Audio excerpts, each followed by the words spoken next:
इस देश के खतरों की गिनती कोई कम नहीं है, बहुत लंबी लिस्ट है।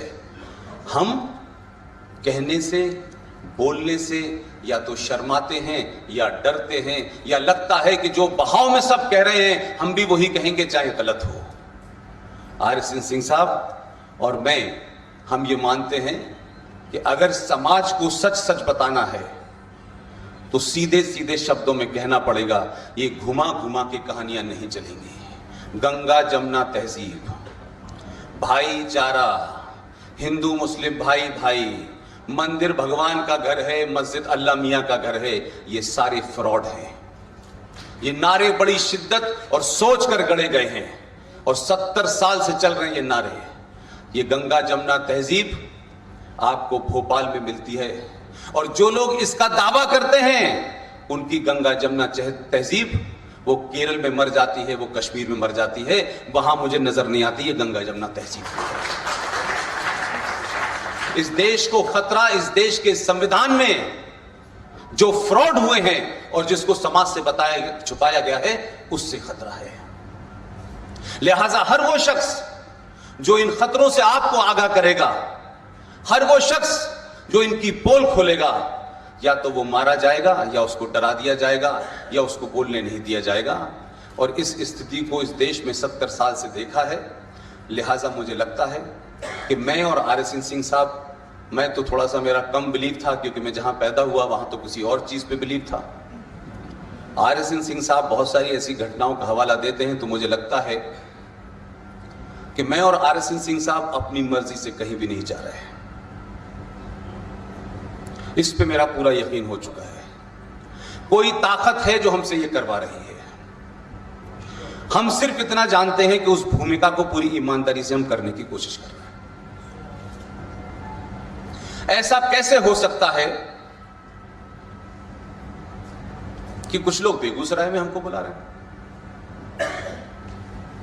आज वहां से खबर आ रही है कि जो देश तोड़ रहे थे वो तीसरे नंबर पर है।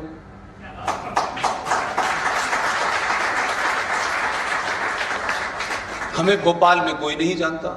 जिन लोगों ने बुलाया है उनका चेहरा उस वक्त देखा जब वो एयरपोर्ट पे हमें लेने आए। उन्होंने हमें पहचान लिया क्योंकि ये पहचान बन गई है। आर.एस.एन. सिंह साहब की सुबह सुबह फ्लाइट है, सुबह फ्लाइट थी सुबह दिल्ली से। मैं तो बॉम्बे से आ रहा हूं। फ्लाइट करीब करीब छूटने वाली थी सिंह साहब की। एक साहब ने सिंह साहब को एयरपोर्ट पे पहचान लिया और कोई 10, 15, 20 मिनट बचे होंगे फ्लाइट में, और सिंह साहब शायद वापस अपने घर जा रहे थे कि शायद फ्लाइट छूट गई है। उसने पहचाना और तमाम बातें कही, मैंने आपको यहां देखा और आप बड़ा काम कर रहे हैं। तो सिंह साहब ने कहा कि भाई मैं तो वापस जा रहा हूं, मेरी फ्लाइट छूट गई। उसने कहा अपना मुझे टिकट दीजिए। उसने किसी को फोन लगाया और कहा कि आर.एस.एन. सिंह साहब सुनते हो, जिनको टेलीविजन पे जो आते हैं, उनका बोर्डिंग पास निकाल के रखो। और सिंह साहब को उस आदमी का मिलना एक चमत्कारी बात है।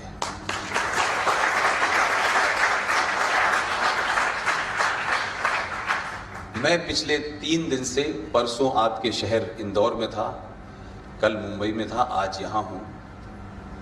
तो जेट लैग की वजह से मेरा खोपड़ी भी घूम रही है। मैं अपनी बात शुरू करने से पहले आपको एक बात और बता दूं कि इस देश को खतरा मालूम है किस बात से और है? इस देश के राष्ट्रवादी लोगों की चुप्पी से है और भूल जाने वाली बीमारी से।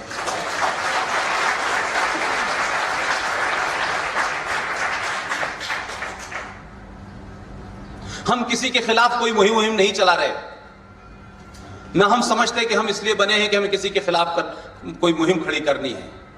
और जो जितने बौने लोग हैं, माफ कीजिएगा, हम इतने भी छोटे नहीं है कि उनके खिलाफ मुहिम चलाएं। वो इतने बौने लोग हैं कि हमें मुहिम नहीं चलानी चाहिए उनके खिलाफ। आप अपनी बात पूरी निडरता के सामने, लोगों के सामने रखिए, ईमानदारी से रखिए, तथ्यों पे रखिए, फैक्चुअल रखिए, हिस्टोरिकल पर्सपेक्टिव में रखिए। अगर आपकी समझ में आ जाएगा तो देश में अपने आप क्रांति हो जाएगी। क्या भारत को खतरा जुडिशरी से नहीं है? क्या भारत के सांसदों से नहीं है? 135 साल पुरानी पार्टी का अध्यक्ष भारत के दिल्ली के अंदर यूएस एम्बेसडर से मिलने के बाद जब वो ये कहता है कि भारत को लश्कर तैयबा जैशे मोहम्मद से खतरा नहीं है, भारत को हिंदू आतंकवाद से खतरा है, तो वो सांसद दिल्ली के अंदर जो बैठता है उससे खतरा देश को है। उसी पार्टी के सांसद पाकिस्तान जाते हैं और कहते हैं कि साहब मोदी को हटाने में हमारी मदद कीजिए, और वैसे ही मदद कीजिए जैसे 26/11 में की थी। वो भी जिनसे मदद मांगने गए थे, अल्लाह भी उनका मालिक, वो वैसे ही बेचारे पैदल हो गए। ये उनके पास गए थे, उनसे मदद मांगी, उन्होंने मदद के बदले में ऐसा कर दिया कि जो कुछ बची थी वो लुटी और डूब गई इनकी। ये बता के नहीं आते, ये पूरा बायोडाटा नहीं देते मोदी के बारे में, क्योंकि जितनी नफरत करते हैं तो उससे उसकी कमजोरियां बताते हैं, मजबूती बात नहीं बताते। आपने कहा कि साहब आप कुछ करें, उन्होंने पुलवामा कर दिया। अब कर तो दिया उन्होंने ये नहीं बताया कि मनमोहन चले गए, मोदी आ गए वहां। उसको ये भी नहीं बताया कि 15 साल की ये ट्रेनिंग करके आया है और वहां कई ऐसे सफल ऑपरेशन किए हैं जिसके बाद सूरत की सूरत बदल गई है।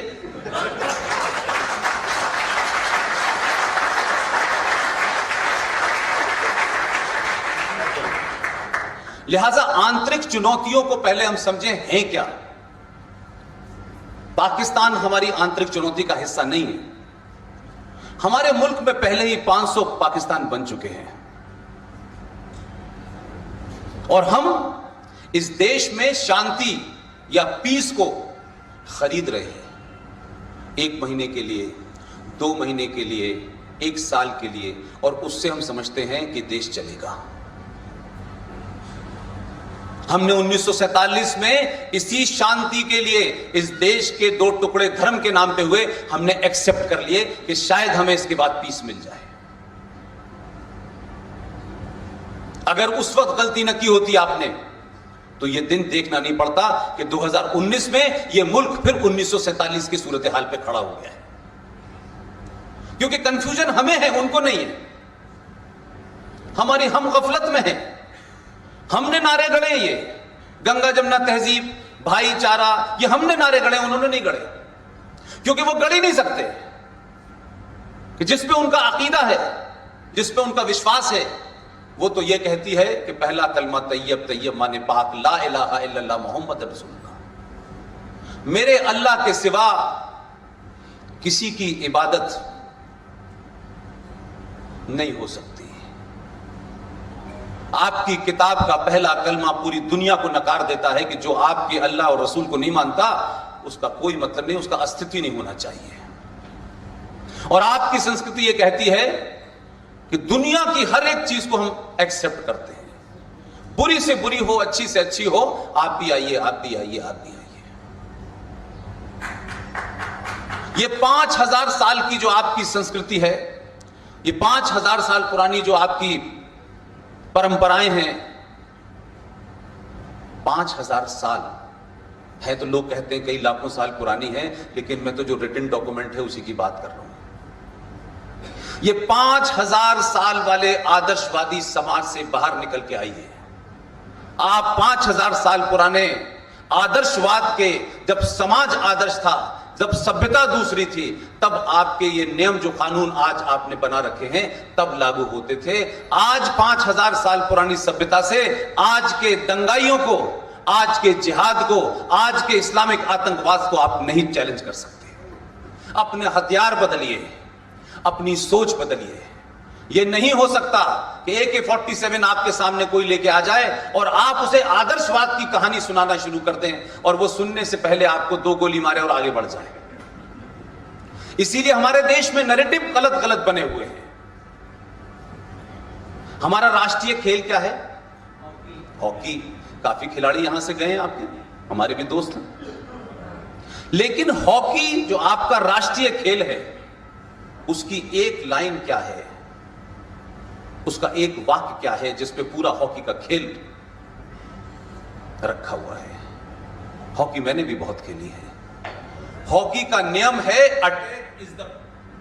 Attack is the best defence. लेकिन राष्ट्रीय नीति क्या है कि कोई हम पे हमला करेगा तब हम जवाब देंगे। यानी इन्हें ये भरोसा है कि हमला करने के बाद ये बचेंगे जवाब देने के लिए। हमारी अलग अलग कहानी। हमने न्यूक्लियर बम बनाया तो उसके साथ में नीचे राइडर लगा दिया। हम पहले नहीं करेंगे इस्तेमाल, जब वो कर लेगा फिर हम चलेंगे करने। अब इनसे पूछिए कि आप बचेंगे तब करेंगे। तो हमने नैरेटिव ही गलत बनाया है। राष्ट्रपिता, अब मैंने राष्ट्रपिता की शान में कुछ कहा नहीं अभी तक, और न मैं उनकी शान में कोई गुस्ताखी करना चाहता, लेकिन सवाल यह है कि हमारी ये स्थिति हुई क्यों है, इसके लिए हम कहां जिम्मेदार हैं? क्या इस पे कभी हमने सोचने की कोशिश की, या हमको लगा कल होली है, शाम में खबर आएगी, कल होली की वजह से शहर में सारे इंतजाम कर लिए गए हैं, शांति से होली मना ली जाए, इसकी नगर शहर के तमाम जितने भी यंत्र और तंत्र हैं वो अपनी जगह हैं, और होली हो जाने के बाद दूसरी खबर आएगी कि कल होली शांतिपूर्वक मनाई गई। ये जो थॉट है, ये सोच है, यही खतरनाक है। क्यों होली और दिवाली सिर्फ पीसफुल मनाई जाएगी? क्यों 365 दिन इस देश में शांतिपूर्ण नहीं रहेंगे? सिर्फ होली पे शांति क्यों होगी, ईद पे शांति क्यों होगी? भाई ये कैसा हमने समाज बनाया है कि हमको हर त्योहार से पहले एक्स्ट्रा इंतजाम करने पड़ते हैं? किन लोगों से करने पड़ते हैं और किस डर के कारण करने पड़ते हैं? उन डर को हमेशा के लिए खत्म क्यों नहीं किया जा रहा? एक दिन के लिए क्यों रोका जाता है? 2 दिन के लिए क्यों रोका जाता है? ये समस्या की जड़ है। संविधान के बारे में सुबह से लेकर शाम तक, सुप्रीम कोर्ट से लेकर संसद तक इतनी कस्में खाते हैं कि बेचारा संविधान भी हर 3 महीने में नया लाना पड़ता है। हमें सच मानों में इस देश की आजादी की नींव झूठ, फरेब और षड्यंत्र पर रखी हुई है। हमने बौने लोगों को बड़ा बनाया है और बड़े लोगों को दफन कर दिया है। इसलिए हमारा संकट यह हो गया है कि इस देश में बौने पैदा होते हैं, बौनों को बड़ा किया जाता है और बौनों के माध्यम से 5000 साल पुरानी संस्कृति को गाली दिलवाई जाती है। हमें सुभाष चंद्र बोस के बारे में नहीं बताया जाता, हमें वीर सावरकर के बारे में नहीं बताया जाता, हमें विवेकानंद के बारे में नहीं बताया जाता, हमें पटेल के बारे में नहीं बताया जाता। हमको तमाम ऐसे लोगों के बारे में बताया जाता है जिनका पूरा चरित्र पहले दिन से आखिरी दिन तक किसी के कहने, किसी के करने पे चल रहा था। और घोटाला इस देश में आज बड़ी चर्चा होती है कि घोटाले हो रहे हैं। घोटाले तो उस वक्त हो रहे थे जब शुरुआत थी। भाई आपने संविधान में एक बड़ा घोटाला किया जिसका रेफरेंस दिया कि 14 मई 1954 को आपने भारत के संविधान के अंदर उस वक्त के राष्ट्रपति डॉक्टर राजेंद्र प्रसाद के ऊपर दबाव डाला और उनको मजबूर किया कि वो एक इल्लीगल, गैर कानूनी एक आदेश जारी करें।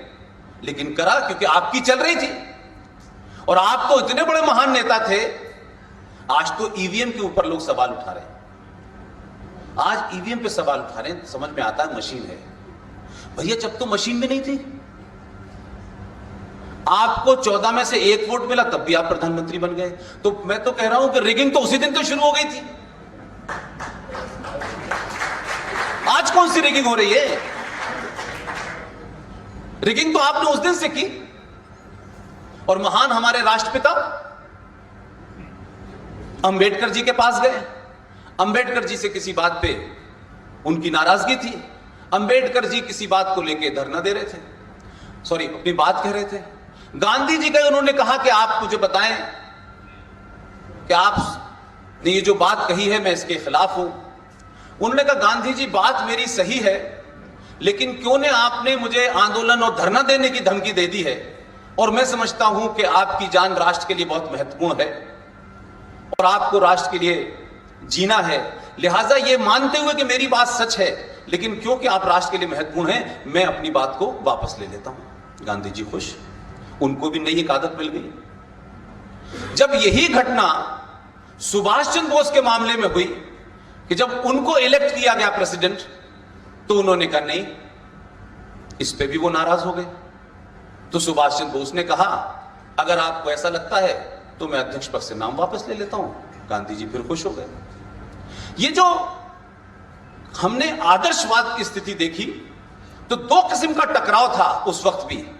कुछ लोग 5000 साल पुराने आदर्श में थे और कुछ लोग 1947 में अंग्रेजों का से जो ट्रांसफर ऑफ पावर हो रहा था, उस ट्रांसफर के बाद जल्दी से प्रधानमंत्री की कुर्सी बैठने वाली जल्दी में थे।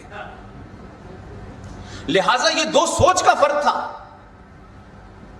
जिस स्तर पर नेहरू जी गिरे,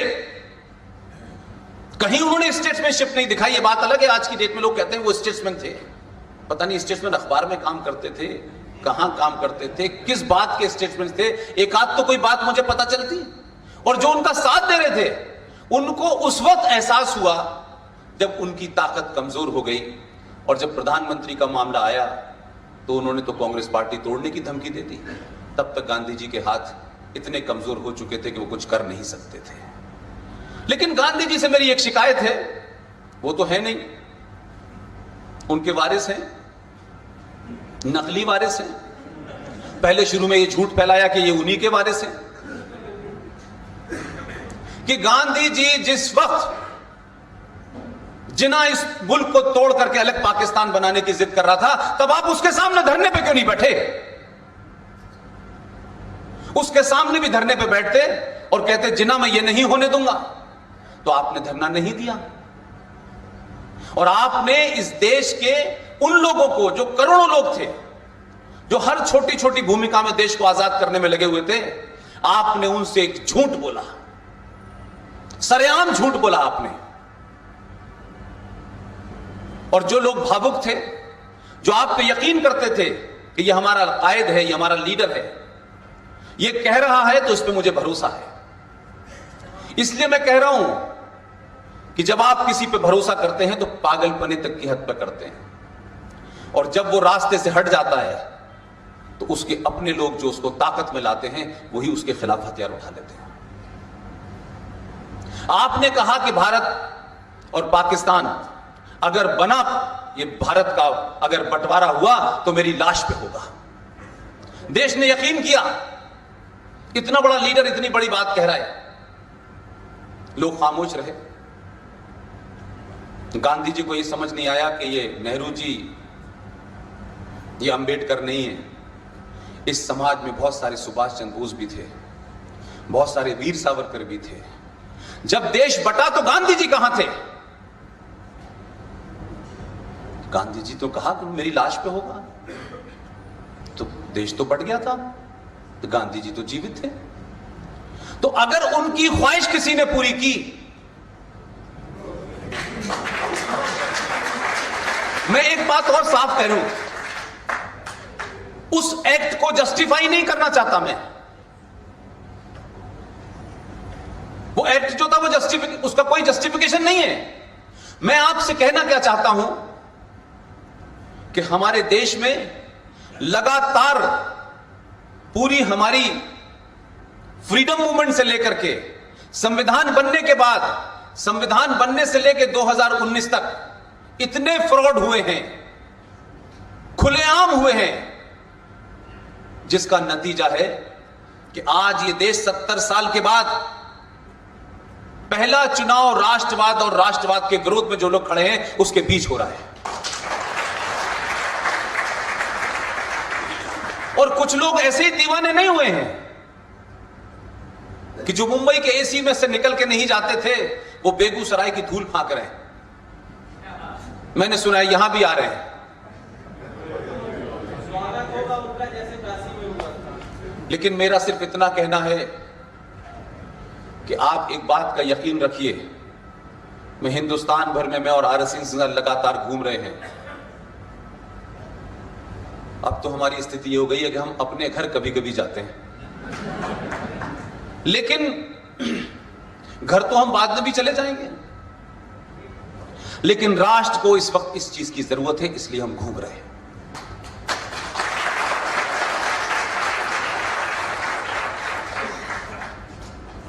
हम 70 साल में ऐसा क्या हुआ इस देश में कि सारी कीमत हमने दी, 21 लाख लोग मारे गए, पाकिस्तान बन गया, धर्म के नाम पे बन गया, 3 जंगें लड़ी आपने उनसे, और पिछले 40 साल से एक तरफा प्रॉक्सी वॉर को आप बर्दाश्त कर रहे हैं। मरने वाले आप लोग हैं, मारने वाले कौन लोग हैं उनका चेहरा नहीं पहचान पा रहे आप। इसलिए पंजाब ने एक आतंकवाद का शगुफा छूटा, चलिए साहब मान लिया, पूरे देश को पता चल गया पंजाब में सिख आतंकवाद है, बड़े जोर जोर से चिल्ला चिल्ला के बताया गया सिख आतंकवाद है। जिन 2-3 लोगों के बारे में अभी सिंह साहब कह रहे थे कि उनको गिरफ्तार किया गया, पकड़ भी लिया गया, और थोड़ी देर के लिए मान भी लेता हूं कि भारत की अभी किसी अदलिया ने, किसी अदालत ने उनको मुल्जिम नहीं ठहराया है, लेकिन 3-4 लोगों के पकड़े जाने से आपको हिंदू टेरर पता चल गया। लेकिन मैं आपसे पूछना चाहता हूं, इस देश में 5000 बम धमाके हुए हैं, 5000 बम धमाके हुए हैं, और पूरी दुनिया में किताब लेकर के, नारे तक भी अल्लाह अकबर का नाम लेकर के धमाके करते हैं, लोगों को मारते हैं, लेकिन इसका धर्म नहीं पता चल पा रहा है। ये कौन सा धर्म है भाई?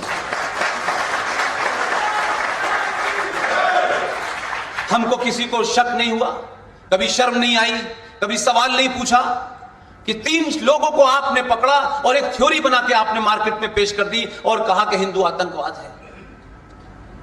तो मुझे तो कोई फर्क पड़ता नहीं, अगर फर्क पड़ता होता तो मैं यहां नहीं खड़ा होता। इस देश को इस्लामिक आतंकवाद से खतरा है, और इस इस्लामिक आतंकवाद को इस देश की राजनीतिक पार्टियां बढ़ावा देती हैं, अलग अलग तरीके से देती हैं, गैर कानूनी तौर से देती हैं, संविधान के अंदर फ्रॉड धारा ला करके देती हैं। जो संविधान में जिन चीजों की मनाही है उसको आप एक्ट के माध्यम से देती हैं, लेकिन कोई पूछने वाला नहीं है। लिहाजा अब सवाल यह हो गया है, और इस देश में एक और बड़ी बात यह है कि हिंदू आतंकवाद कोई कहने वाले कौन लोग हैं। चलिए आपके शहर का आदमी तो दीवाना हो सकता है, उसकी दीवानगी तो आलम पता ही होगा आप लोगों को, कोई बात नहीं, इस उम्र में अक्सर लोग होते हैं। लेकिन मेरा कहना यह है कि जो लोग, ये कौन लोग हैं भाई जो ये कहना चाहते हैं कि हिंदुस्तान जो है वो इनटॉलरेंट हो गया है। मैं उनसे सवाल करता हूं बड़े वाज़े तौर पे, जिन लोगों ने अपने पैगंबर साहब हजरत मोहम्मद साहब के दमाद अली का कत्ल फजर की नमाज में किया था, वो कौन लोग थे? जिन्होंने अपने नवासे को करबला के मैदान में 3 दिन तक पानी नहीं दिया, उस खानदान को मारने वाले कौन लोग थे? वो हमें बता रहे हैं कि हिंदू इंटॉलरेंट हो गया है। आप तो 632 में जिसको अपना पैगंबर मानते हैं, जिसके बताए रास्ते पे सुबह से शाम चलने की बात करते हैं, आपने तो उनके दमाद का कत्ल सुबह, जब वो बेचारा उनका दमाद अली फजर की नमाज में सजदे में था, तब आपने गर्दन काटी। वहां कोई आरएसएस का हेडक्वार्टर था, कोई ब्रांच भी नहीं बेचारों की, लेकिन हो रहा है। करबला में क्या हुआ बताएं आप? आज पूरी दुनिया के अंदर जो इस्लामिक आतंकवाद है, ये वही लोग हैं जिन्होंने मोहम्मद साहब के दमाद की गर्दन काटी, जिन्होंने उसके नवासे को 3 दिन तक पानी नहीं दिया। और यकीन मानिए, जिन लोगों ने मारा वो नारे तक भी अल्लाह अकबर का नारा लगा रहे थे, वो कलमा पढ़ पढ़ के मार रहे थे, मोहम्मद साहब के खानदान को मार रहे थे। वो अपने चेहरे से नकाब हटाएं और हमें बताएं कि आप कौन हैं। ये वही लोग हैं जो इस हिंदुस्तान में और पूरी दुनिया के अंदर आतंक फैला रहे हैं।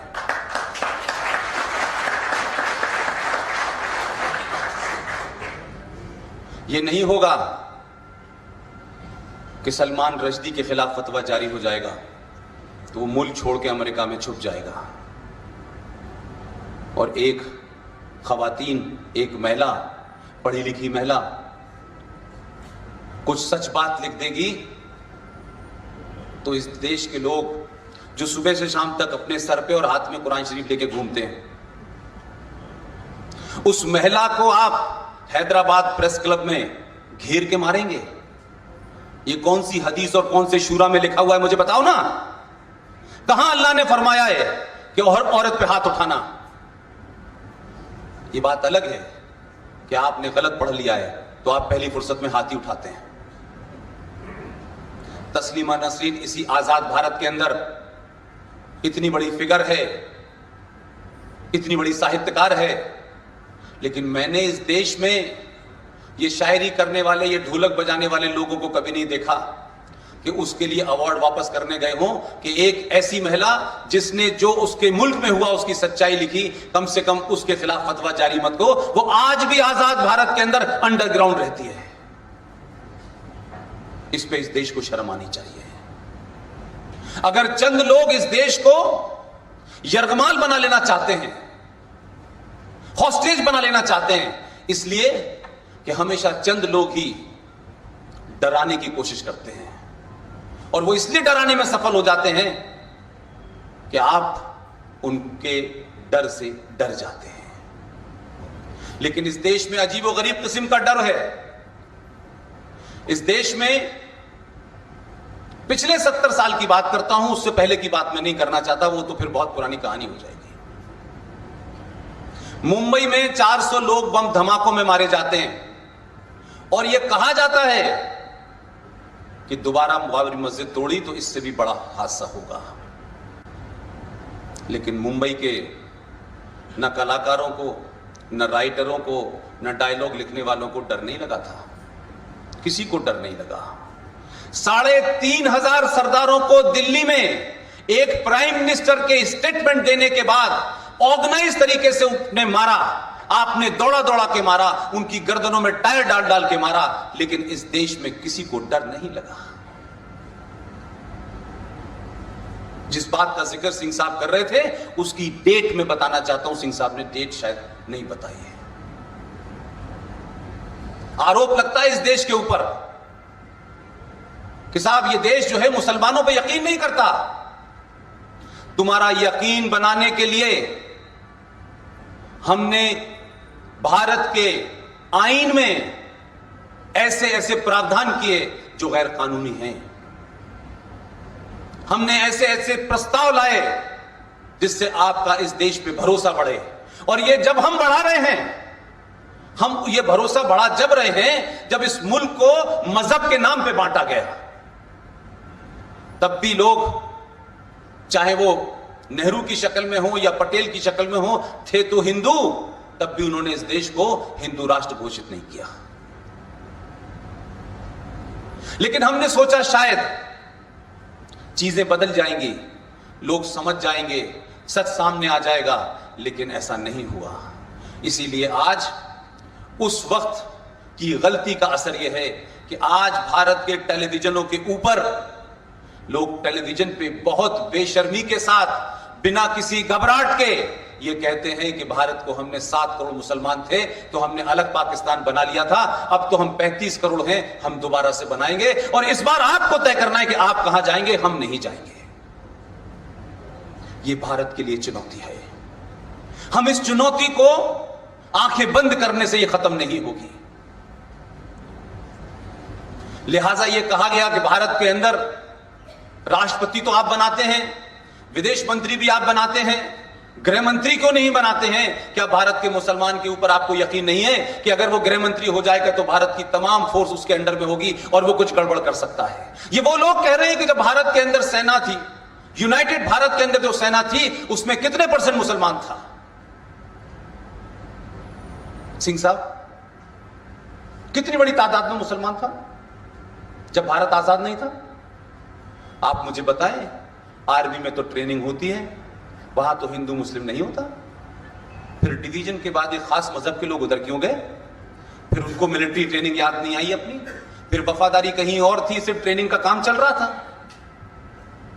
तो मैं उनसे पूछना चाहता हूं भाई कि महान है इस देश के नेता और महान है ये जनता जो खामोशी से उनके यकीन का यकीन दहानी करने के लिए हम किसी भी कीमत पर किसी भी तक चले जाने के लिए तैयार हैं। उसका खामियाजा क्या हुआ कि भारत में वीपी सिंह की सरकार थी 1989 में। मैं नहीं जानता कि किस कॉन्स्पिरेसी के तहत हुआ, लेकिन उसको सिर्फ मैं भारतीय रेफरेंस में इतना ही इस्तेमाल करना चाहता हूं कि जब भारत में 2 दिसंबर 1989 को भारत में पहली बार एक मुसलमान ने गृह मंत्रालय संभाला तो किसी ने सवाल नहीं उठाया, कोई नारे नहीं लगे उसके खिलाफ, जबकि उसका माजी बड़ा दागदार था भाई। 2 दिसंबर को वो भारत के गृह मंत्री की शपथ लेता है और मात्र 4 दिन के अंदर 8 दिसंबर को रुबैया सईद का, उसकी बेटी का अपहरण हो जाता है। और रुबैया सईद 2 दिन बाद ऐसे आती है जैसे पिक्चर देखने गई थी, लेकिन बाद में आपने आतंकवादी छोड़े। और उसी दौर में, ये मैंने डेट इसलिए बताई है कि आप समझे मैं क्या कहना चाहता हूं, उसी दौर में गुलाम नबी आजाद के परिवार से किसी का अपहरण हो गया। ऐसा लग रहा था मंत्री बनने का इंतजार था और अपहरणों की तैयारी थी। गुलाम नबी आजाद के घर में एक आदमी का अपहरण होता है, उसके बदले में 27 आतंकवादी छोड़े जाते हैं। सैफुद्दीन सोज के घर में उसी दौर में हुआ ये, उसमें भी 7 लोगों को छोड़ दिया गया, किसी ने सवाल नहीं उठाया। अब आपने सवाल नहीं उठाया तो आप सोचिए कि 2 दिसंबर 1989 और 19 जनवरी 1990, इसके बीच के दिन मुश्किल से 40 या 45 होंगे। इसलिए मैं कह रहा हूं, हम भूल कर रहे हैं, हमारा कंफ्यूजन है, उनका कंफ्यूजन नहीं है। लिहाजा उसने जितनी तेजी से काम करना था किया, और 2 दिसंबर से लेकर के 19 जनवरी के बीच में 30 या 35 दिन होते हैं। 19 जनवरी 1990 को पूरे दुनिया में यह घटना कहीं नहीं घटी। 19 जनवरी 1990 को उसी प्रदेश का आदमी भारत का गृह मंत्री था। उसकी देखरेख के बाद भी कैसे हुआ कि जम्मू कश्मीर से 5 लाख कश्मीरी हिंदू पंडित, 3.5 लाख कश्मीरी हिंदू पंडित मारा गया? किसने मारा? आसमान से आए हुए लोगों ने नहीं मारा, पड़ोसियों ने मारा, उनको भगा दिया गया। वो कैसे आकर के दिल्ली में फंस गए, जम्मू में फंस गए। लेकिन आप एक अखबार उठा के देखें, हम भी मीडिया में रहे 25 साल तक, देखें किस देश में कितने अखबार वालों ने लिखा कि हिंदुस्तान की पहली मॉब लिंचिंग कश्मीर में हुई थी। किसी ने नहीं लिखा। सुप्रीम कोर्ट ने भी संज्ञान नहीं लिया, किसी ने संज्ञान नहीं लिया, और किसी ने गृह मंत्री का इस्तीफा नहीं मांगा। लिहाजा उसने अपना एजेंडा पूरा किया, बिल्कुल वैसे ही एजेंडा पूरा किया जैसे अभी हाल में एक शख्स 2 बार उपराष्ट्रपति रहने के बाद उसके मुंह से जो निकला वही उसका एजेंडा था।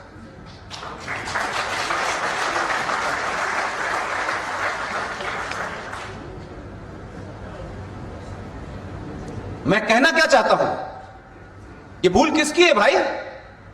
उसकी बेटी, क्या नजीर पेश की है?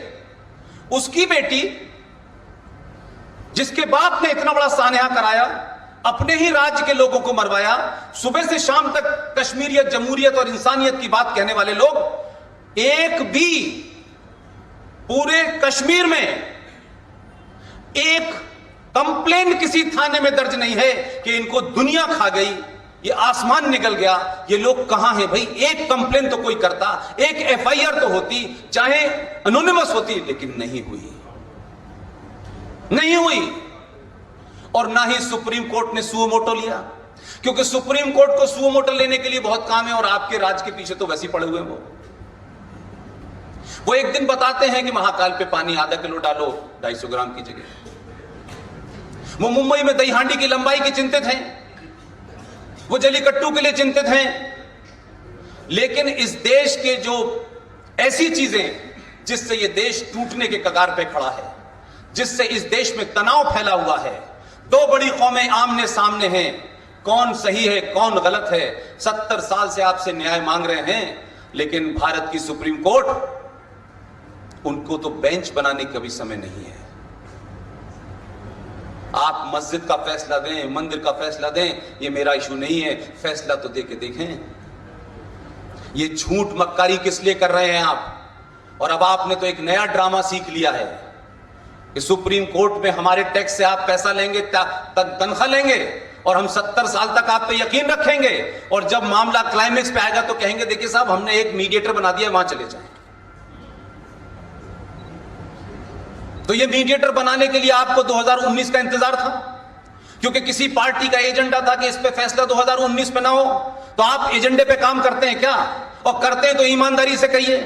लेकिन ये कैसे हो जाएगा कि यकायक इस देश के अंदर मीटू नाम की एक कैंपेन चल गई, किसने 20 साल पहले किसके सर पे हाथ रखा, 20 साल पहले किसके कंधे पे हाथ रखा, इसकी इंक्वायरी तो हो गई, इस पे लोगों के इस्तीफे भी हो गए, कोर्ट ने भी संज्ञान ले लिया।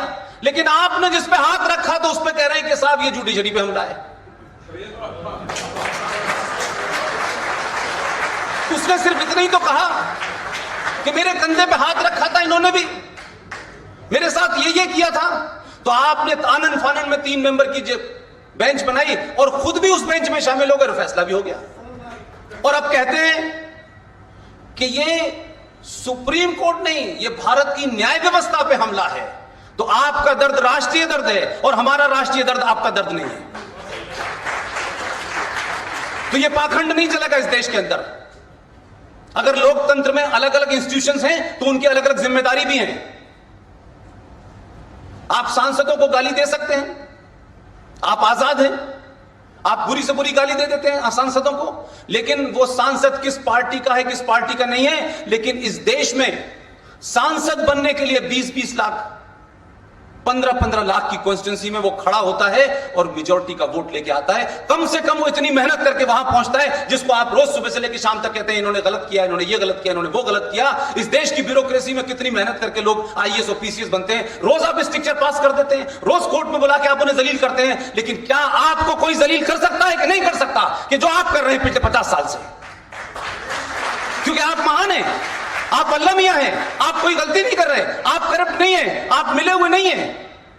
जो सवाल उठाएगा आप उसको कंटेम्प्ट ऑफ कोर्ट से डराइए। राजस्थान का चुनाव हुआ, राजस्थान के चुनाव के समय इस देश का एक पीआईएल माफिया है, फिक्सर। हमने भी जिंदगी दिल्ली में 27 साल गुजारी है गलियारों में। उस फिक्सर ने सुप्रीम कोर्ट में एक पीआईएल डाली कि भारत सरकार ने ये जो राफेल खरीदे हैं इसमें बड़ा करप्शन है। उन्होंने एक्सेप्ट भी कर ली और उसको पूरे समय तक रोज खबरें लीक होती रही। और कमाल देखिए कि राजस्थान विधानसभा का चुनाव का रिजल्ट आया, दूसरे दिन एक फैसला कोर्ट से आया कि राफेल में कोई गड़बड़ नहीं है और क्लीन चिट दी थी। वही लोग चोरी के डॉक्यूमेंट से दोबारा गए हैं कि हमें रिव्यू पिटीशन डालनी है, लेकिन साथ साथ लोकसभा का चुनाव आ गया, फिर एक्सेप्ट कर ली। आप पार्टी हैं क्या? जज साहब अगर पार्टी हैं तो काला कोट उतारिए और इनके बीच में खड़े होकर जीत के दिखाइए। ये काले कोट जिस पे इस देश का जिसका यकीन है, जिसके प्रति सम्मान है देश में, आप उसका मिसयूज मत कीजिए। आप में दम हो राजनीति करिए जाकर के। वही लोग जो ऑफिशियल सीक्रेट एक्ट का वायलेशन कर रहे हैं, चोरी के डॉक्यूमेंट लगा रहे हैं और सुप्रीम कोर्ट के जजेस उनकी रिव्यू पिटीशन एक्सेप्ट कर रहे हैं क्योंकि लोकसभा का चुनाव आ गया है। तो पहले आपने क्लीन चिट किस लिए दी थी? क्योंकि आपका उस पार्टी का एजेंडा पूरा हो गया था, वहां सरकार बदल गई थी, आपने क्लीन चिट दी थी। और रोज खबरें आती हैं, आज ये कह रहे हैं, आज ये कह रहे हैं। ये सुप्रीम कोर्ट राफेल कैसा होना चाहिए इस पे भी एक्सपर्ट है, ये निकाह पे भी एक्सपर्ट है, ये मस्जिद पे भी एक्सपर्ट है। लेकिन जिस चीज पे होना चाहिए था उसके अलावा सब चीज पे एक्सपर्ट है। अब वो मुकदमा चल रहा है, अब उसकी सुनवाई चल रही है। मुझे पूरी उम्मीद है कि अगर उन्हें गलतफहमी थी कि राजस्थान के बाद क्लीन चिट देने के उनको लगा कि अब दे देना चाहिए क्योंकि मेरा काम हो गया, इस बार आपका काम नहीं होने वाला।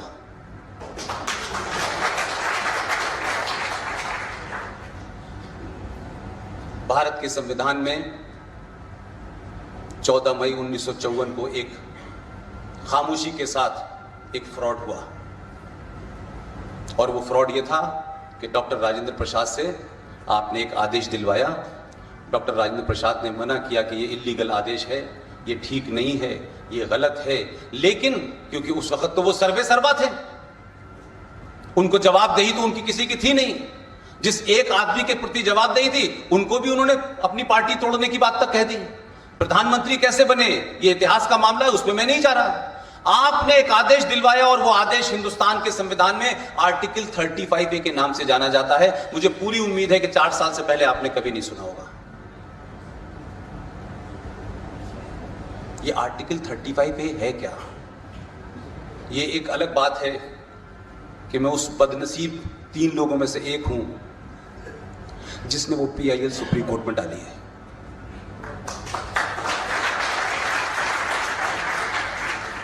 और इस 4 साल के सफर में हम 3 में से 2 रह गए। तो आर्टिकल 35A से मुझे कुछ फायदा होने वाला है। उत्तर प्रदेश का रहने वाला हूं, मेरे बाप दादा कभी कश्मीर भी नहीं गए, मैं भी बहुत नहीं गया, लेकिन आर्टिकल 35A है क्या? क्यों नहीं इस देश में जुडिशरी जो सुओ मोटो इतने काम करती है, नाली साफ नहीं है? और अभी अभी तो सुप्रीम कोर्ट ने एक महान आदेश दिया है, आप सबको पता है, ऐसा आदेश जो दुनिया में कहीं देखने को नहीं मिलेगा। कबूतर की पीठ, पता है आप लोग? मैडम आपने सुना है आपने? अब आप सोचिए कि हम मानवता की उस पराकाष्ठा पे पहुंच चुके हैं। हमारा लेवल ऑफ स्टैंडर्ड ये हो चुका है कि 5th फ्लोर पर कबूतर दाना खाएगा तो 4th फ्लोर पे बीट जाएगी, तो ये बहुत खराब काम है भाई। इसलिए इस पे 3 मेंबर की जज बेंच बनती है और 2 घंटे में फैसला दे देती है कि दिल्ली के अंदर मल्टीनेशनल बिल्डिंग में कोई भी आदमी घोंसला ना रखे, क्योंकि आप घोंसला रखते हैं दाना खिलाने के लिए, वो बीट नीचे वालों के करता है, क्योंकि जिसके यहां हुई थी वो एक जज साहब के रिश्तेदार थे। ये कोर्ट हिंदुस्तान की, जिसे आप बहुत महान मानते हैं, ये बहुत बड़ा खतरा है इस देश के अंदर। इस देश में जुडिशियल माफिया जिस तरह से काम कर रहा है उसका आपको अंदाजा नहीं है। और लोकतंत्र का एकमात्र इंस्टीट्यूशन है ये, जो अपने जाने से पहले दूसरे को नॉमिनेट कर जाता है कि अब ये चीफ जस्टिस होंगे। काश ये परंपरा 2014 से प्राइम मिनिस्टर की भी हो जाए। खत्म करें इलेक्शन भाई। लेकिन अपने लिए तो सारी चीजें सेफ हैं, लेकिन संसद से, ब्यूरोक्रेसी से, सबसे आपको सवाल पूछना है, लेकिन आपसे कोई सवाल ना पूछे। आर्टिकल 35A के बारे में भारत की जुडिशरी ने कभी कोई सवाल नहीं उठाया, ये कभी डिबेट नहीं बनी। ये महज इत्तेफाक है कि हम 2-3 साथी थे, हमको पागलपन चढ़ गया और हमको कहीं से पता चला कि ये कुछ गड़बड़ है इसमें। हम में से कोई लीगल नहीं है, मैं भी लीगल बैकग्राउंड का नहीं हूं, पॉलिटिकल साइंस का स्टूडेंट हूं, लेकिन मुझे शक इस वक्त हुआ जब पाकिस्तान में किसी ने मुझसे इसका जिक्र किया। मुझे लगता था इसमें कोई जरूर खुराफात है। तो आप यकीन करें कि 26 जनवरी 1950 को भारत का संविधान बन चुका था, जो होना था वो हो चुका था। फिर ऐसी क्या जरूरत थी कि 14 मई 1954 को एक धारा को जोड़ा गया, और जोड़ने के बाद थोड़ी बहुत गद्दारी नहीं की आपने उस संविधान की कॉपी में लिखा और 5 आगे की कॉपियों से उड़ा दिया। फिर 10 के बाद मिलेगा आपको, फिर 2 के बाद मिलेगा। ये में आप मान सकते हैं कि ये प्रिंटिंग मिस्टेक थी? ये तो प्रिंटिंग मिस्टेक ऐसी लग रही है जैसे इस देश की एक पार्टी की मोहतरमा की डिग्री के बारे में प्रिंटिंग मिस्टेक सुब्रमण्यम स्वामी ने बताई।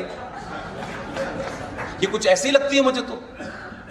जब हमने इसको उठा करके चैलेंज किया तो शायद हमको भी इस बात का इतना अंदाजा नहीं था कि इसका रिपरकशन ये होगा, कि हमें अपना एक साथी खोना पड़ा। और पूरे देश में हम कहां नहीं गए, हम कोई सरकारी फंडेड एजेंसी में काम नहीं करते। नौकरी थी वो भी सिंह साहब ने छुड़वा दी। अब मसला यह है कि करें कैसे? ना तो वकीलों को पता था, ना जजों को पता था। पॉलिटिकल पार्टीज तो हमको पागल कहती थी। तो आप यकीन मानिए कि हम पेज पलट के देखते थे कि 35A लिखा कहां है, बाद में देखेंगे कि वो है क्या। तब हमको पता चला कि 5 एडिशन से गायब है, फिर 6 में है, फिर 4 में गायब है। तो आखिर ये 35A दिया क्यों गया और इसका मकसद क्या था, वो मैं आपको इसलिए समझाना चाहता हूं कि इस देश के साथ एक ही नहीं बहुत से हैं। उसका सिलसिला शुरू हमने भी किया है और करते रहेंगे। उसमें है क्या कि आर्टिकल 35A जवाहरलाल नेहरू और शेख अब्दुल्ला की नजदीकियों का नाजायज आउटपुट है। शेख अब्दुल्ला साहब की दुश्मनी थी राजा साहब से, और राजा के सामने जवाहरलाल नेहरू बहुत बौने हुआ करते थे, लिहाजा हरि सिंह से नफरत के चलते उन्होंने उनका कद छोटा करने के लिए हर जायज नाजायज मांग मान ली। और उसमें यह कहा गया कि आर्टिकल 35A जम्मू कश्मीर राज्य की सरकार को इस बात की ताकत देती है कि वो किसी को भी जम्मू कश्मीर की नागरिकता दे और किसी को भी न दे। धारा 370 चुनौती नहीं है देश के लिए। यह धारा 335A जो है कैपिटल ए, ये जम्मू कश्मीर में भारत के लोगों को, जो संविधान में आपको मिला हुआ है ताकत कि आर्टिकल 360 और 368 इन दोनों में से कोई एक धारा है जो ये कहती है कि भारत की धरती के किसी कोने में भी आप पैदा हुए हो, आप कहीं भी बस सकते हैं, कारोबार कर सकते हैं, शादी कर सकते हैं, कोई आपको रोक नहीं सकता। लेकिन वही 360 और 68 में से कोई एक है कि आपको कश्मीर में बसने के लिए नागरिकता चाहिए, कारोबार करने के लिए नागरिकता चाहिए, शादी करने के लिए नागरिकता चाहिए, और नागरिकता नहीं होगी तो जम्मू कश्मीर राज्य से आप न चुनाव लड़ सकते हैं न वोट डाल सकते हैं। यह आर्टिकल 35A है जिसको भारत के संसद के किसी सदन में कभी रखा ही नहीं गया, कभी इस पर चर्चा ही नहीं हुई। क्या आपको लगता है, एक एवरेज हिंदुस्तानी को क्या लगता है कि भारत के संविधान में किसी का स्टेटमेंट इंसर्ट कर दिया जाए और वो धारा बन जाए? भारत के संविधान में जितने कानून हैं, जब तक दोनों सदनों की सहमति नहीं मिलती है, उसके बाद राष्ट्रपति की सहमति होती है, तब जाकर के कहीं होता है। लेकिन यहां तो राष्ट्रपति ने आदेश दिया, बात खत्म हो गई, धारा बन गई और उस पर चुप्पी साध ली और देश को नहीं बताया कि इसकी वजह से गड़बड़ क्या है, कि ये धारा ही अपने आप में, इसका जन्म ही इलीगल हुआ है। हमने उसकी लीगलिटी को चैलेंज किया है। लेकिन सवाल यह है कि धारा 35A चाहिए क्यों थी? वो इसलिए चाहिए थी कि जम्मू कश्मीर में, आप सबको पता होगा, भारत विभाजन के समय किस तरीके से वहां से कबायली आए, वहां की फोर्स के लोग थे, वो लोग जो कबायलियों के भेष में थे, फिर सब क्या हुआ और फिर 26 अक्टूबर तक वो कहानी गढ़ी गई। लेकिन मेरा ये मतलब नहीं है। इससे भी ज्यादा खतरनाक काम क्या किया कि जम्मू कश्मीर विधानसभा में जो उनका संविधान है, जिसको वो अलग से अप्लाई करते हैं, क्योंकि भारत के संविधान की बहुत सारी चीजें वहां एप्लीकेबल ही नहीं है, वहां लागू ही नहीं हो सकती। वहां करप्शन जायज है, करप्शन की इंक्वायरी नहीं हो सकती। तो आपने क्या किया कि कहा कि आप हमको दे तो रहे हैं 1954 से, हम तैयार हैं, लेकिन इसको लागू करने की डेट हम तय करेंगे। और लागू करने की डेट तय की गई 1944, जब भारत गुलाम था। अब ये किसी ने नहीं पूछा, विजनरी प्राइम मिनिस्टर ने भी पूछा, भाई 44 क्यों कर रहे हो? मुझे मगर मैं होता तो मैं कहता 44 मत करो, 632 कर लो, सारी अपनी अंदर की सभी निकाल लो भाई।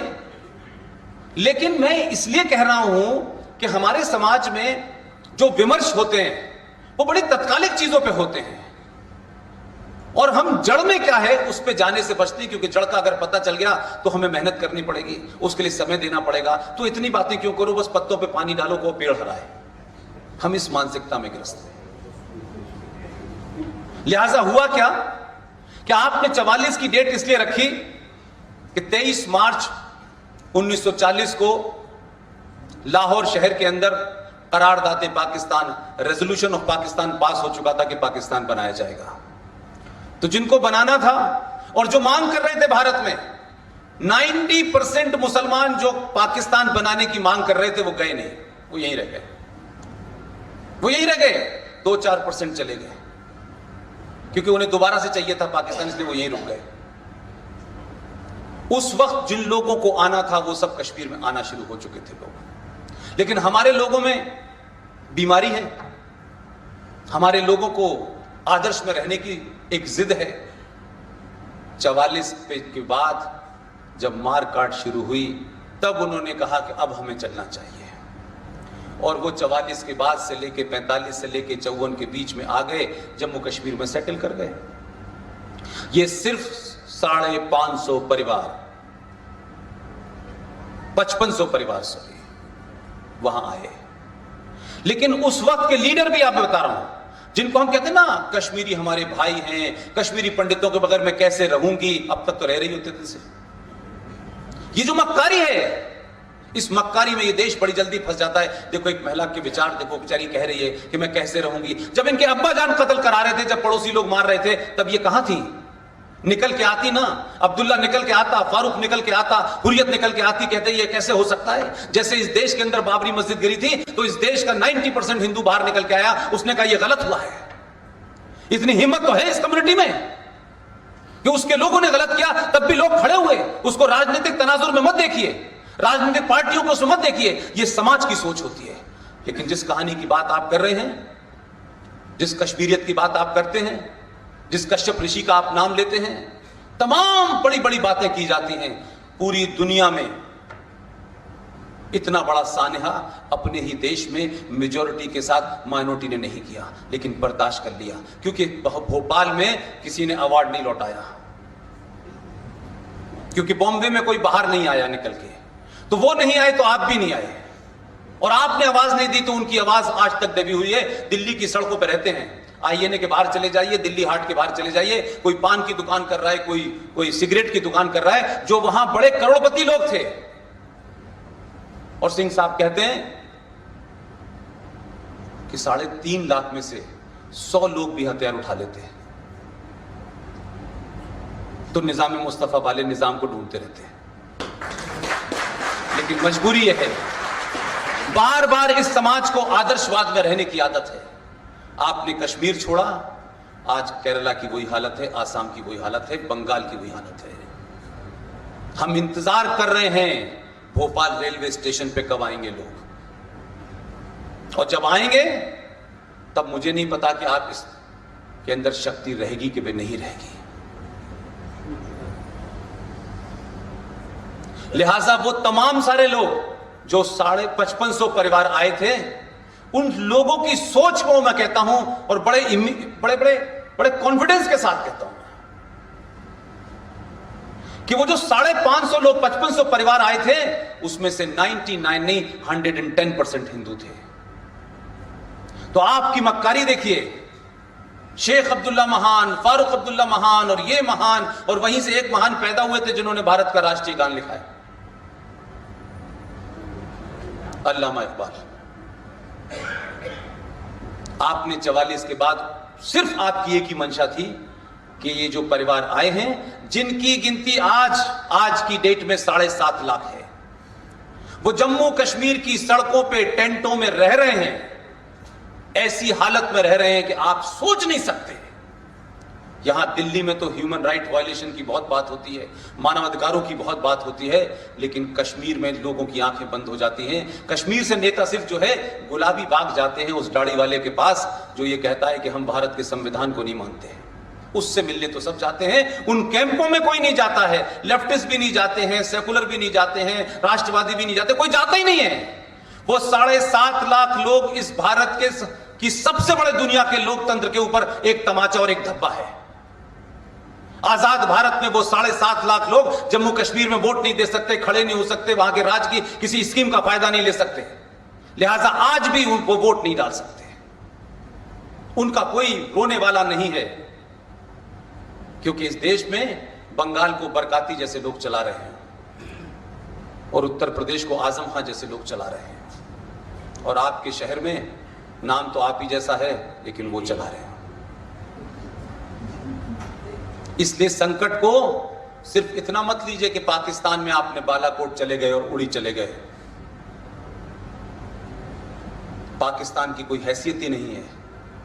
आप लोगों ने अखबारों के माध्यम से देखा है, मैंने 12 साल तक उनके गली मोहल्लों को देखा है, और जहां से पाकिस्तान की सोच पैदा हुई थी, इत्तेफाक से ऊपर वाले ने मुझे पैदा भी वहीं कर दिया। इसलिए मुझे कोई कंफ्यूजन नहीं है कि हम जो कह रहे हैं, जो कर रहे हैं, वो 2 अलग अलग धाराओं की बात कर रहे हैं। 70 साल के अंदर सेकुलरिज्म कहां हवा हो गया? 3900 दंगे इस देश में, बड़े दंगे हुए हैं, हजारों लोग मारे गए हैं, तो भाई देश बांटा क्यों था? एक समस्या को सॉल्व करने के लिए बांटा था आपने। लेकिन इतने दंगे होने के बावजूद भी आज ये देश सुरक्षित नहीं है। अगर आप ये समझते हैं कि सेना बॉर्डर पे काम कर रही है तो सेनाओं का काम होता है बॉर्डर की हिफाजत करना, और बॉर्डर के पार से अगर कोई दुश्मन आता है उसको मारना। मजबूरी यह है कि हम सेना से उम्मीद कर रहे हैं कि हमारे समाज में जो लोग हैं उसको भी सेना मारे। मैं कहता हूं उसको सेना नहीं मारेगी, उससे लड़ना इस समाज की जिम्मेदारी है।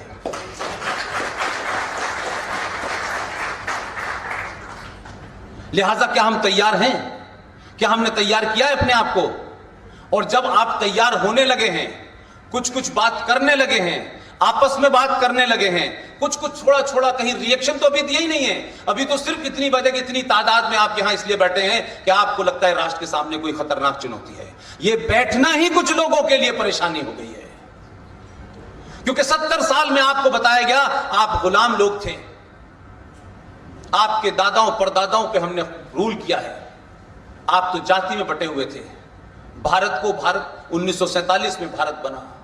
आपके तमाम वो लोग जिन्होंने हमारी सदियों की सभ्यता को रौंद डाला, वो इस देश के अंदर सड़कें उनके नाम से बनी हुई हैं।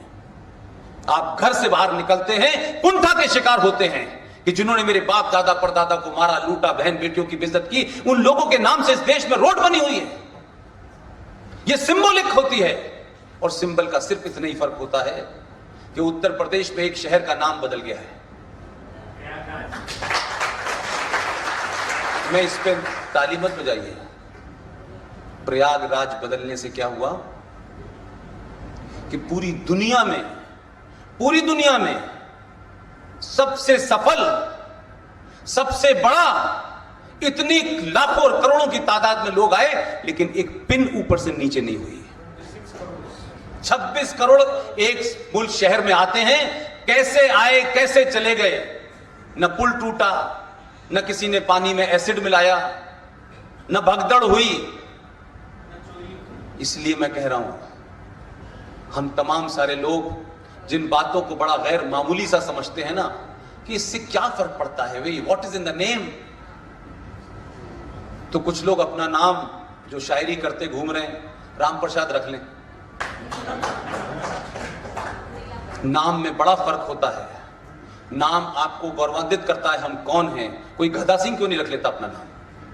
कोई मूर्ख सिंह क्यों नहीं रख लेता अपना नाम? आप अपने बच्चे को जब बहादुर कहते हैं तो उसके अंदर बहादुरी की भावना महसूस होती है। आप उसको रोज सुबह से शाम तक मूर्ख मूर्ख कहते हैं तो वो वैसे ही बिहेव करने लगता है।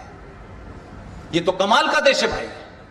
जिस आदमी ने इस देश की, दुनिया की सबसे बड़ी लाइब्रेरी में आग लगा दी, जिसे उसने आग लगा दिया, जिसमें सिर्फ ज्ञान की चीजें थी, उसमें कोई हिंदू के लिए और मुसलमान के लिए नहीं बनी थी।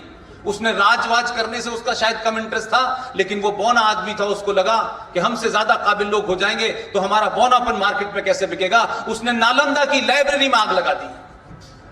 वो तो आग लगा के चला गया, लेकिन आप इतने उसके चाहने वाले हैं। उन्होंने कहा ये महान कार्य किसने किया था, इसके नाम से एक स्टेशन बना।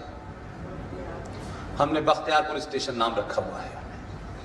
आप कैसे बताएंगे आगे वाली औलादों को अपने कि ये बख्तियारपुर नाम हमने क्यों रखा है, ये बख्तियार खिलजी कौन था, इसके कुछ महान कार्य बताओ। तो उस बच्चे की समझ ही में नहीं आएगा कि मेरे बुजुर्ग कैसे हैं भाई। जिसने इतनी बड़ी लाइब्रेरी में आग लगा दी, उस आदमी के नाम से हमने स्टेशन का नाम रखा हुआ है। कोई तो ऐसा आइडियल इस देश में छोड़ते आप। बापू जी लटके हुए हैं, नेहरू जी लटके हुए हैं, फिर इंदिरा जी लटकी हुई हैं, फिर राजीव जी हैं। 10-10, 50-50 एकड़ में उनकी खबरें बनी हुई हैं। लेकिन इस देश में एक आदमी जिसके परिवार में उसकी औलादें 11 थी, 11 बच्चे थे उसके, उसमें से एक बच्चे का भी कोई नाम नहीं बता सकता। 11 लोग थे, भारत का प्रधानमंत्री रहा, क्योंकि एक खानदान की लाइकिंग उसके प्रति नहीं थी तो उसकी डेड बॉडी को कांग्रेस के 24 अकबर रोड में लाने नहीं दिया गया। जैसे लगता था कि कांग्रेस पार्टी किसी की प्राइवेट लिमिटेड है। यहीं तक नहीं रुकी बात, यहीं तक नहीं रुकी बात उसकी। वो महिला जिसके खानदान वाले भारत की आजादी में लड़ाई लड़ रहे थे, बड़ा उनके परिवार के लोगों ने बलिदान दिया है। उस महिला के कर्जदार कुछ कांग्रेसी और गुजरात के शहर भरूच का एक मुंशी, दोनों ने मिलके नरसिम्हा राव को दिल्ली में दफन होने नहीं दिया गया। तय कर लिया कि इसको दिल्ली के अंदर जगह नहीं देंगे हम। उन लोगों ने जब उसका अंतिम संस्कार हुआ तो ऐसी स्थिति कर दी कि उनकी शरीर जला भी नहीं था और कुत्तों ने खाया। ये देश के लिए चिंता की बात है। वो किस पार्टी का था, नहीं पार्टी का था, इससे कोई मतलब नहीं है। मेरी तो कोई भी पार्टी नहीं है भाई। लेकिन मैं मानता हूं कि इस बौनी राजनीति में एक चाणक्य था। वो 16 भाषाओं का क्या था? क्या बुरा उसने किया था? क्योंकि खानदान को फ्रीज कर दिया था उसने। सत्ता उनके हाथ से चली गई थी और उसको अपने हिंदू होने पे कोई शर्म नहीं थी, पार्टी की वजह से भी नहीं थी। इसलिए जितनी देर तक 6 दिसंबर में काम पूरा होना था उतनी देर तक वो पूजा में बैठा रहा। तकलीफ इस बात की थी लोगों को। लेकिन अगर ये ईमानदारी होती कि इसी बात से दुश्मनी थी तो जो मौसूफ थे उन्होंने तो ताला खुलवाया, शिलान्यास करवाया, मंदिर की शिला जाके रखी उन्होंने। उनके खिलाफ फिर ऐसा क्यों नहीं हुआ? इसलिए इस बात का भी ध्यान रखें कि कांग्रेस के अंदर और गांधी परिवार में अगर उस परिवार का कोई आदमी प्रधानमंत्री बनता है तो उसको एक आदमी की बलि चाहिए होती है। बगैर बलि के उस परिवार का कोई आदमी प्रधानमंत्री नहीं बना आज तक। वो बलि लेते हैं। अब सवाल यह है कि बलि दे किसकी? जिनकी दे रहे थे वो तो खुद ही सत्ता में आ गए।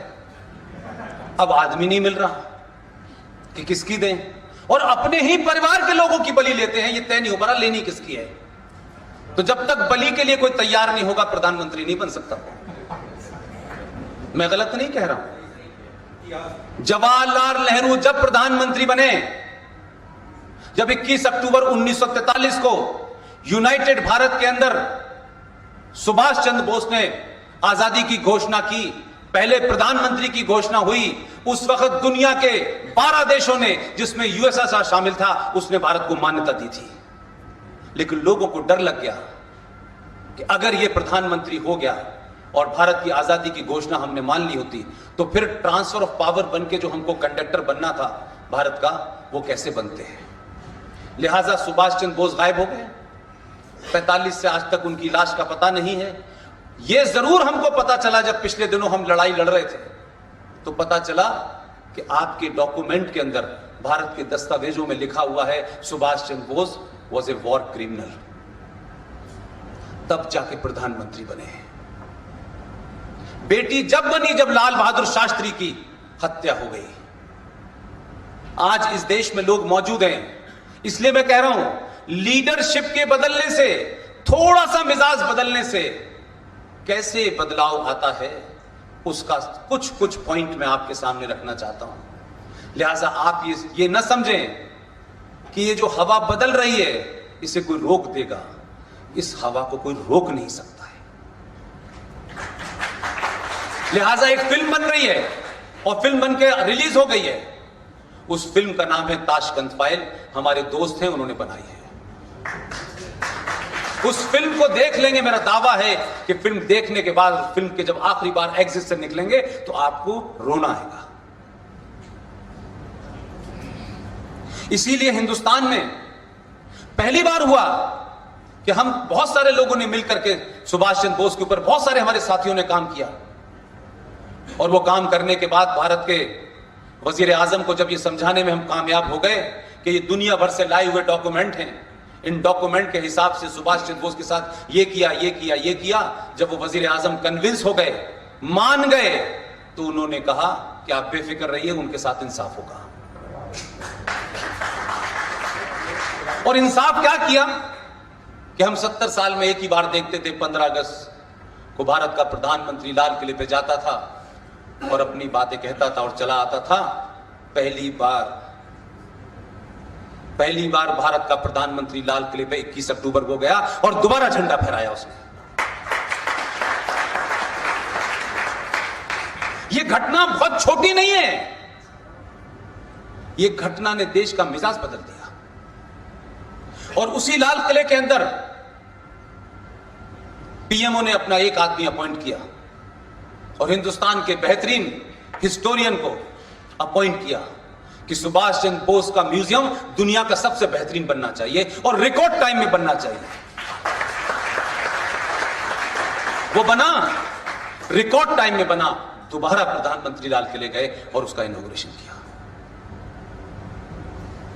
ये कोई ऐसी बात नहीं है कि लोगों को ये क्यों डर लग रहा है कि सुभाष चंद्र बोस, वीर सावरकर, पटेल साहब की बात हो रही है और जिन गद्दारों को हमने सत्ता व्यवस्था में बैठाया था उनको धीरे धीरे उनके बारे में लोग मंजर आम हो रही हैं, उनके बारे में लोगों को बताया जा रहा है, लोग सुन भी रहे हैं। इसलिए लोगों से मैं पूछना चाहता हूं, भाई किससे डर लग रहा है?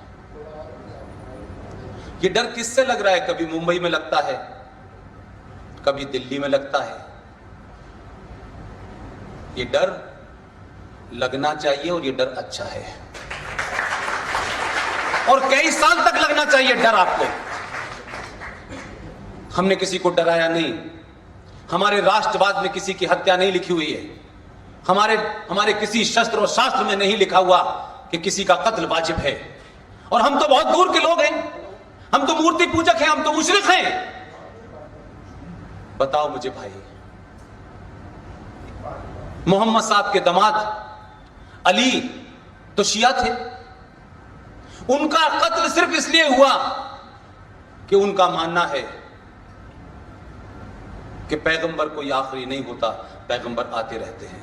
उनका भी पूरा मोहम्मद साहब के ऊपर यकीदा है, पूरा यकीन है, पूरी इज्जत करते हैं वो। लेकिन कुछ थोड़ा सा सोच में फर्क था। आपने तो मोहम्मद साहब के घर वालों को मारा, किसी और को छोड़ दीजिए, कोई रामलाल श्यामलाल ने नहीं मारा। हम तो इस बात के लिए फख्र करते हैं कि अगर हिस्ट्री में जब भी लिखा जाएगा तो लिखा जाएगा कि मोहम्मद साहब के खानदान के मारने वालों में कोई शब्बीर, कोई हिंदू नहीं था, कोई आरएसएस का आदमी नहीं था, आपने मारा। हमें फख्र होना चाहिए और अपने इतिहास को पढ़ना चाहिए कि जब उनको मारा जा रहा था करबला में, जब आपने कत्लो गारत की, न वहां कोई दूसरी कौम का नहीं था, आपकी अहले किताब के लोग थे। उनको बचाने के लिए, उनकी मदद करने के लिए हिंदुस्तान से राजा दाहिर के लोग गए बचाने के लिए। और जिन्होंने कुछ लोगों को बचाया, यह खबर नहीं है, यह इंफॉर्मेशन है आपके लिए। हिंदुस्तान के उस वक्त के ब्राह्मण जो उनकी सेना में थे, जब वो बचाने गए तो बहुत लोग मारे जा चुके थे। उसी की वजह से आज हिंदुस्तान में एक नस्ल मिलती है जिसकी कम गिनती है, कश्मीर में भी मिलते हैं, उनको कहते हैं हुसैनी ब्राह्मण। वो 5-4 करोड़ 75 लाख लोग जो इस देश के शिया हैं, वो राजा दाहिर के कर्जदार हैं, शुक्रगुजार हैं, उनके याद करते हैं, फख्र से कहते हैं कि मोहम्मद के खानदान को बचाने के लिए यहां से लोग गए थे, वो हुसैनी ब्राह्मण हैं, आप लोगों ने हमारी मदद की थी। सिर्फ इस वजह से कि थोड़ा सा उनका सोच अलग है। पूरे पाकिस्तान में इस्लामिक रिपब्लिक ऑफ पाकिस्तान है, शियाओं का कत्ल वाजिब है। इसलिए श्रीनगर के अंदर इस बात का दुख मत बनाइए कि मुख्यमंत्री कभी हिंदू नहीं हुआ। 70 साल में मुख्यमंत्री शिया भी नहीं हुआ। इसलिए गिलगित की बात तो छोड़ दीजिए। ये जो हमारे यहां रास्ता है, उस रास्ते से नहीं खोला जिस रास्ते पे इधर भी शिया थे और उधर भी शिया थे। वो रास्ता खोला जिधर उधर भी चोर थे और इधर भी चोर थे। लड़ाई कोई छोटी मोटी नहीं लड़ रहे हैं आप लोग। इसलिए 2019 चुनाव आएगा, चुनाव जाएगा, सरकार में कौन आएगा नहीं आएगा ये मेरा विषय नहीं है, न मैं तय कर सकता, न मेरी हैसियत है। लेकिन अगर इस देश में समाज जाग गया, समाज को सही बात बता दी, ये जो बच्चे बैठे हुए हैं जिनके बारे में लोगों की बड़ी गलत राय है, हमारे पॉलिटिशियंस, हमारे बुजुर्ग राय बनाने से पहले वो अपने 5000 साल पुराने आदर्शवाद को रखते हैं और आज के युवा से बात करते हैं, उसे कनेक्ट ही नहीं कर पाते, कहना क्या चाहते हैं। आज के युवा को सच बात बता दीजिए, इनसे बड़ा कोई न्यूक्लियर बम नहीं हो सकता। भरोसा कीजिए इनके ऊपर। ये कह के मत कह दीजिए अरे आज की जनरेशन को कोई मतलब नहीं है, वो मोटरसाइकिल पे घूमते हैं और पिज्जा खाते हैं। भाई तो काहे पे घूमे? ऊंट पे? किस ऊंट पे घूमे? पैदल चले? भाई दुनिया बदली तो ये नहीं बदलेंगे। इनकी जबान में आज के युवा को आप इसलिए मूर्ख नहीं बना सकते, उसे गुमराह नहीं कर सकते कि हमारे और आपके जमाने में तो जरूर मजबूरी हुआ करती थी कि कोई पूछ लेता था कि बर्किना फासो की कैपिटल क्या है, तो 3 दिन तक मोहल्ले में पूछते थे, पढ़े लिखे लोगों से पूछो कि बर्किना फासो की कैपिटल क्या है, पता नहीं चलती थी। लेकिन आज के युवा के हाथ में एक हथियार है और उस हथियार में सेकंड्स में पता चलेगा कि पुष्पिन साहब सच कह रहे हैं या गलत कह रहे हैं। 1 सेकंड में पता चलेगा। और अगर इनको पता चल गया कि जो मैं कह रहा हूं सच कह रहा हूं, तो ये मेरी बात को दोबारा से काटेंगे नहीं, ये उधर ही चल पड़ेंगे। इसलिए वक्त की जरूरत यह नहीं है कि आप AK-56 से लड़ें।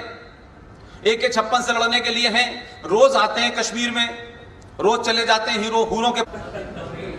लेकिन आप ये देखें कि हमारे बीच में बैठे हुए हैं और हमारे ही सामने शायरी कर रहे हैं, क्योंकि हमें शायरी में यह पता नहीं है कि उर्दू में किस चीज का मतलब क्या होता है।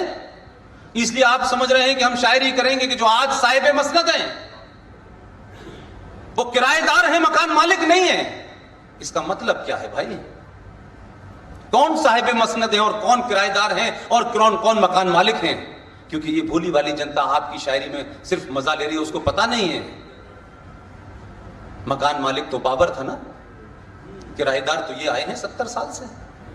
तो जो साहिब मसनद है वो ये ना समझें कि वो मकान मालिक नहीं है, चले जाएंगे आप भी। ये ख्वाहिश आज भी है, शायरी के माध्यम से निकल रही है।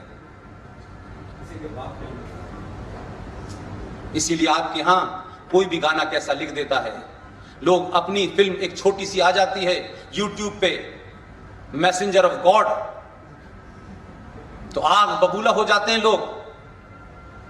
उस तफाक से उस फिल्म में जो आदमी हिंदू था कन्वर्ट होकर मुसलमान हो गया, उसने थोड़ा सा म्यूजिक उसमें दे दिया, उसके खिलाफ भी फतवा जारी कर दिया AR रहमान।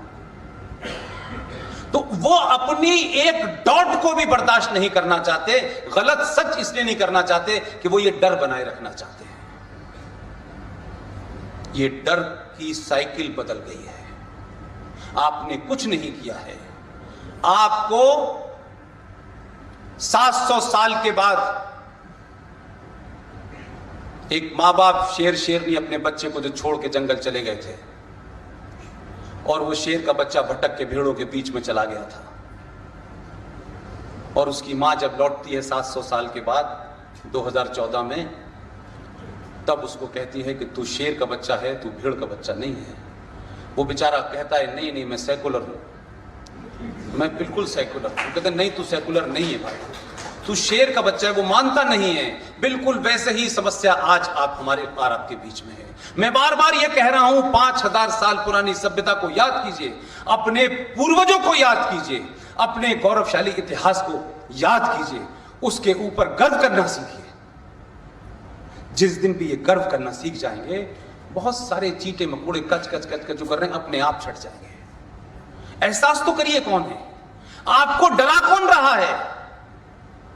जो 1400 साल से पूरी दुनिया को एक कील और एक सुई बना के जिन्होंने नहीं दी है, जिनकी किताब कहती है कि जमीन चपटी है, अब जमीन गोल पे रह रहे हैं। तो बेसिक कंट्राडिक्शन ये है। किताब आसमानी है, वहां किसका छापा खाना लगा हुआ था पता नहीं, नीचे आ रही किताब। तो ये जो मैं कह रहा हूं कि अगर कोई बहुत ही महान सभ्यता के लोग आपको डराते तो भी होती कि हम कम से कम ऐसे लोगों से डर रहे हैं या ऐसे लोगों के सामने हम परेशान हैं, तो समझ में तो आता कि हमें डराने वाले लोगों की ये बैकग्राउंड है, चलिए कोई बात नहीं, इन्होंने हमें डरा लिया। लेकिन आपको कौन लोग डरा रहे हैं? जिनकी पूरी सभ्यता इस बात पे रखी हुई है कि युद्ध में जीती हुई औरत के भी हिस्सा बांट होगा, जो हमें तिलाक़े बद्दत सिखा रहे हैं, जो हमको हर छोटी छोटी बात के ऊपर फतवा जारी कर रहे हैं, जिनका आज भी अकीदा है कि हज करने जाएंगे, वैसे तो मूर्ति पूजा के खिलाफ हैं, क्योंकि मूर्ति पूजा के खिलाफ ही इस्लाम का एवोल्यूशन हुआ, लेकिन वो लोग हज करने से पहले वहां एक पत्थर लगाए, उसे शैतान समझ के उसमें पत्थर जरूर मारते हैं। वो शैतान कौन है? वो कौन सा देवता है जिस पे आप पत्थर मार रहे हो? और जिस पे पत्थर नहीं मारोगे हज पूरी नहीं होगी। और पत्थर आप शैतान को मारते हैं, लिहाजा ये मानसिकता आपकी कश्मीर में है, क्योंकि भारतीय सेना शैतान है। ये पत्थर मारने की मानसिकता वहीं से ड्राइव होती है। इसीलिए AK-47 एक फौजी के हाथ में होती है, तब भी पत्थर मारने से नहीं डरते। और उस वक्त और नहीं डरते जब भारत की महान सुप्रीम कोर्ट उनसे कहती है कि नहीं, ये तो गलत काम हो रहा है, आप गोली नहीं चला सकते इनके ऊपर, आप प्लास्टिक की गोली चलाएं इनके ऊपर, आप इन पे गर्म पानी डालें, थोड़ा गुनगुना डालें। और सुप्रीम कोर्ट तय करती है फौज से कि आतंकवादी से लड़ते हुए भारत में जो उनके फुट सोल्जर हैं, जो उनके स्लीपर सेल हैं, जो उनके ऊपर हमला करते हैं जब वो आतंकवादी से लड़ रहे होते हैं, तो सुप्रीम कोर्ट डायरेक्शन देती है कि आपको क्या करना चाहिए। जो जज साहब ये ऑर्डर कर रहे हैं ना, चैम्बर के पास जाके दरवाजा खुलता है एम्बेसडर का, उसमें बैठते हैं तो 5 ब्लैक कैट आगे 5 पीछे हैं। उनसे कहिए एक दिन छुट्टी पे चले गए ब्लैक कैट, उस दिन से जज साहब छुट्टी पे चले जाएंगे। हमारे यहां कुछ भी कर लो, ये देश लगता नहीं है मुझे कि देश की तरह चल रहा है, जिसका जो दिल चाहे कर रहा है। कोई JNU में तोड़ रहा है भारत को, कोई कुछ कर रहा है, कोई कहीं जा रहा है, कोई पाकिस्तान जा रहा है। एक मुख्यमंत्री इस देश में शपथ लेके मुख्यमंत्री बनती है, वो कहती है कि धारा 35A से छेड़छाड़ की गई तो जम्मू कश्मीर में तिरंगे को कंधा देने वाला नहीं मिलेगा। भाई हमने कहा कंधे तो देने वाले बहुत सारे लोग हैं, मैं वो मुफ्ती, तुम अपनी चिंता करो, तुम्हें 4 कंधे वाले रहेंगे कि नहीं रहेंगे। तो सवाल ये नहीं है, सवाल ये है कि ये आपकी चुप्पी और आपकी खामोशी, और आप उस खोल से बाहर नहीं निकल रहे और हल्का हल्का सा निकले हैं। क्योंकि शेर और शेरनी जब दोबारा लौटे और उसने आपको एहसास कराया, उसने बहुत देर तक मिन्नतें करी कि तू मेरा बेटा है, मान जा तू मेरा बेटा है। वो कहने में भेड़िया हूं, नहीं मैं भेड़िया हूं। आखिर में बेचारी हार गई और जाकर के उसको ले गई और कुएं में जाकर दिखाया कि देख तेरी शक्ल और मेरी शक्ल एक सी है। जब उसको एहसास हुआ तो शेरनी ने बहुत जोर से दहाड़ मारी, और दहाड़ मारने के बाद उसको भी लगा तो उसने भी दहाड़ मारी। अगर भारत के लोगों को 700 साल की गुलामी के बाद 27 मई 2014 में यह एहसास हो गया था, तो जो बटन आपने दबाया, पहली बार एहसास हुआ कि आप शेर की औलाद हैं।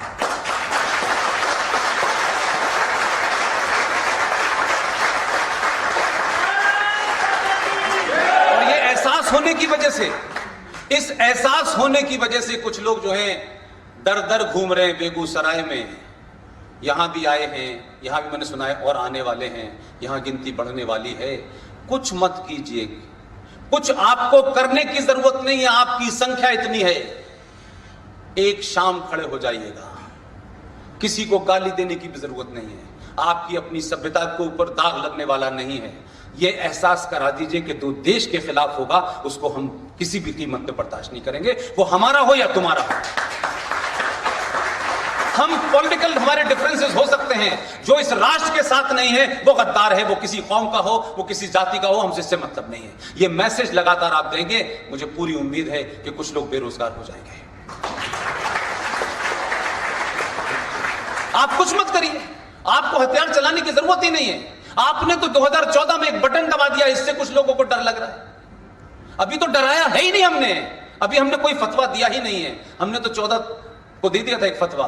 अब लोगों को लग रहा है कहीं ऐसा ना हो कि इतने लोग जग गए हैं, इन्हें तो एहसास होने लगा है ये तो शेर हैं, ये तो भेड़िए नहीं है। इन्हें तो सेकुलरिज्म के खोल में हमने मूर्ख बना के रखा था कि सेकुलरिज्म का मतलब इस देश में यह है कि मुस्लिम आतंकवाद और इस्लामिक आतंकवाद पे आप चुप्पी साधे रहिए, दंगों पे चुप्पी साधे रहिए, मुसलमान के क्राइम को क्राइम मत समझिए और हिंदू के क्राइम को आप बड़ी बड़ी हेडलाइन बनाइए।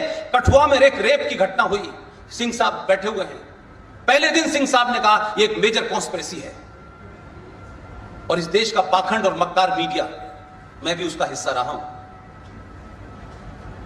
कठुआ में एक रेप हो गया, रेप का कानून बना था कुछ चंद साल पहले दिल्ली की एक घटना के बाद में, और उस कानून के तहत यह है कि जिस बच्ची के साथ रेप होगा, जो रेप विक्टिम होगी, ना उसकी शक्ल दिखाई जाएगी, ना उसका नाम बताया जाएगा। लेकिन एजेंडा देखिए उन लोगों का कि आपके 90% मीडिया ने कठुआ के रेप में रेपिस्ट की शक्ल भी दिखाई, उसका नाम भी बताया, क्योंकि वो एजेंडे पे थे। ये मत समझिए कि आप एक इतने बड़े झगड़े में कुछ 2-3 चीजों से लड़ रहे हैं। कई सारे हमले हो रहे हैं, अलग अलग जगह से हमले हो रहे हैं, और आप ही के लोग हैं, क्योंकि बहुत लंबे समय से उन्होंने बहुत अवार्ड लिए हैं उनसे, तो उनको इंटरेस्ट वापस करना पड़ रहा है। उसी घटना के मात्र 2 महीने बाद गाजियाबाद में एक घटना होती है। मात्र 2 महीने बाद सिर्फ विक्टिम का धर्म और विक्टिमाइज करने वाले की अदला बदली हो गई थी। नो, ये तो कानून के खिलाफ है। नाम नहीं बताया कौन से मौलवी साहब थे, वो मदरसे में 7 साल की बच्ची के साथ क्या कर रहे थे, क्योंकि लड़की का नाम गीता था इसलिए बताया नहीं गया, बल्कि किस किस्म की कैंपेन चलाई गई। जिस आदमी ने रेप किया उस बच्ची के साथ में, जिस मौलवी ने रेप किया, कहा गया कि हम शहजाद भाई से दरखास्त करेंगे कि उस बच्ची से शादी कर लें। ये हिम्मत है, ये बेहयाई और बेशर्मी है। भाभी तक कहने लगे लोग उसको। तब भी मैंने एक ट्वीट किया था कि जो लोग आयशा को इंसाफ नहीं दिला पाए, वो गीता को क्या इंसाफ दिलाएंगे। आप 632 में आयशा जो थी 6 साल की, उनको तो इंसाफ दिला देते तो हमें दिलाओगे। तुम्हारी तो सभ्यता में इंसाफ ही नहीं है भाई मेरे।